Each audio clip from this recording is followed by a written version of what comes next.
आजको मेरो दिन पढाइ पनि आलु, मोटिभेसन पनि आलु अनि एनर्जी पनि। So hey guys, good morning everyone, welcome and welcome back to the real story with Prakriti बोगटीको 21 day series to become someone I am really proud of my सेल्फको एपिसोड 19 मा।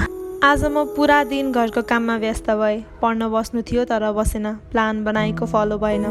यस्तो अनप्रोडक्टिभ दिनहरू भइरहन्छ, तर ठिकै छ। दिनभरि सुतेर बिताउनुभन्दा केही काम त गरेँ।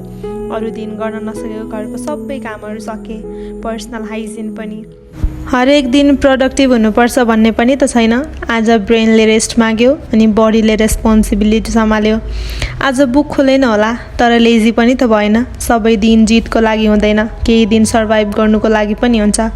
आज पढ्न सकेन, तर भोलि फेरि ट्राई गर्नेछु। आजको मेरो दिन त अनप्रोडक्टिभ भयो। तपाईँको कस्तो भयो कमेन्टमा भन्न नबिर्सिनु होला। अनि थ्याङ्क्स फर वाचिङ।